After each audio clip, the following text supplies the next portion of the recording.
backing tracks in live performance. It is a very real thing. You often nowadays, you pay huge amounts of money, man. Tickets are so expensive for these concerts now. You spend all this money. The reality is, how much of what you're hearing is real? If you went to see Kiss on their farewell tour, how much of that was actually real and how much of it was a backing track? You'd like to think when you go to see a concert that you're actually hearing the artist sing. You actually have a connection to their performance. They're actually singing to you. They're actually putting inflections in the song that are unique each and every night. But a recent article that I read about Bruce Kulick, and he defended Kiss against claims the band was using pre-recorded tracks during its farewell tour. Ever since Kiss End of the Road tour launched in 2019, there had been persistent online chatter about Paul Stanley allegedly singing to a backing tape. The speculation stemmed from the fact that Stanley had been struggling to hit the high notes in many of the band's classic songs for years.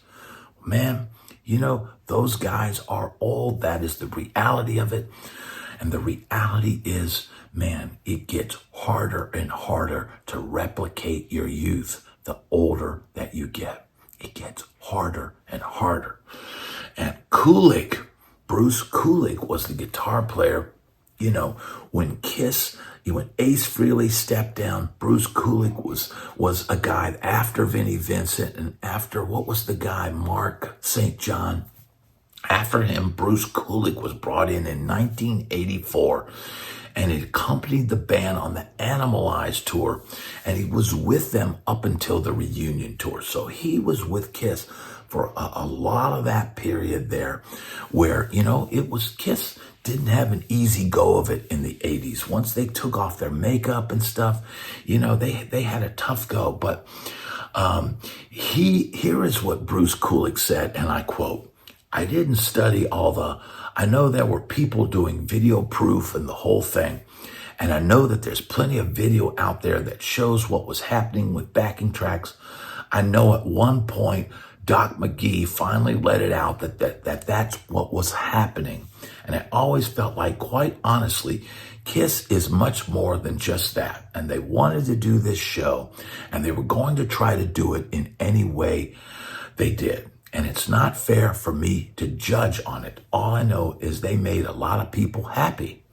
I do prefer when people, like I know John Bon Jovi doesn't want to perform if he can't sing, but I can't fault Paul for going out there and putting on one hell of a show, even it was with some of these, the help, shall we say, okay? So it was a weird thing." He continues, "I always feel bad for the singers that were known for these high register things to carry on. But I know that this podcast has had a lot of fun with it. But no matter how anyone wants to look at it, Paul Stanley's an icon, and he's always going to be loved by everybody. And I'm just grateful that they did finally wrap up. And Kisstory is now 50 years, and that's done." So, he just said it. These singers with these high registers in their youth, and Paul Stanley, he got up there. He had an iconic voice. He had an iconic sound. But man, trying to go out there at 70 years old in high heels and, with your shirt open and face paint and all of this stuff, man, that is a very difficult thing to continue to do. And, fans want to go see Kiss. Everybody wants to say, "Oh, I saw Kiss." I saw Kiss one time. I went to see Kiss on the reunion tour with Ace, Peter Criss, Gene Simmons, and Paul Stanley. That was the thing that made me go, I want to go see Kiss. But I wasn't able to catch them in their early incarnation. By the time, Ace and Peter Criss were gone, that was the time. And then I had moved on to Van Halen. I was never like a huge Kiss fan, but I understand if you're a huge fan, you're wanting to go see Kiss, you're wanting to have that experience. That is a huge, huge thing.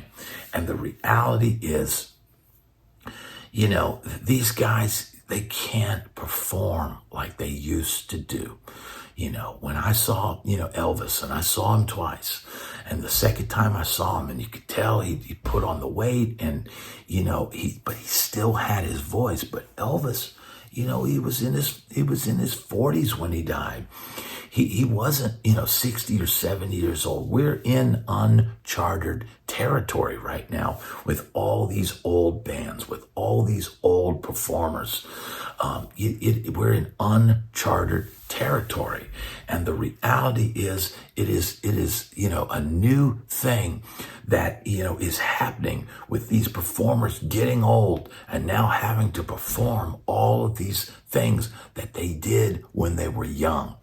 And so, I get it. I get why the fans would pay the tickets, but man, these young artists, the issue that I really have with backing tracks is young artists that are not singing on stage.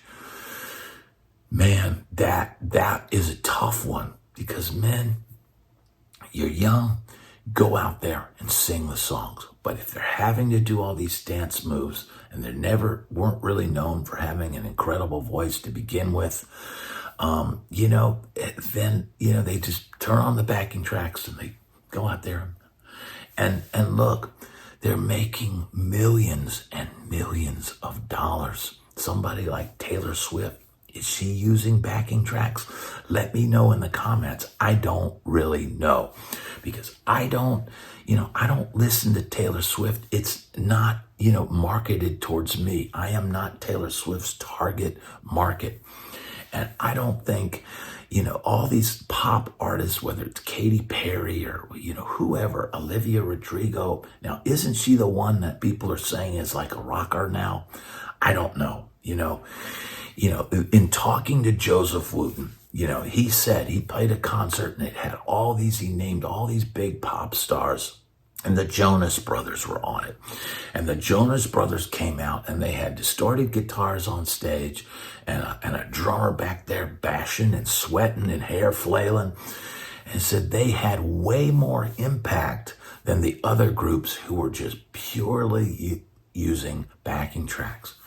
But there's a young segment of listener now that's what they've grown up seeing. And for them, it's just getting a glimpse of the star and seeing them move around, and they're perfectly happy at a concert like that. But us old guys, man, we remember the way it was seeing the roadie walk on stage and flick the power switches on the amps, or getting to the gig and seeing the amps, they're all lit up. I know guys back in the day would say, man, they would leave the amps on all day. Back then, tube amps were all hand wired. Tubes would last forever. So you'd see, they'd get up at sound check and they'd flick those amps on and they'd leave them on, all through, up through sound check and all through. So when the artist got up there, those tubes were hot, those tubes were kicking. And man, you would have all that stage volume coming off the stage. And this is where, sound guys wanted more and more control. And, the one thing, it makes it easier to have backing tracks when there's no live amps on stage. Live amps, sound guys complain about that because, it's they can't control that. And, with backing tracks and all that, I've played in groups that used backing tracks. It wasn't backing vocals, but it was like little stems, little whooshes and little, things, sound effects, and maybe instruments that you don't have in the band would be in the backing tracks. And, it was a big difference from when I started the gig and we didn't have any backing tracks to the time where all of a sudden everything is on a grid. The drummers literally got a laptop on stage. Everything's kind of being fed through that and fed into our ears, and then we're playing along to that. We still had live guitars, we still had live vocals, we still had live acoustic and live fiddle and, and bass and everything like that. But the backing tracks were used as enhancement.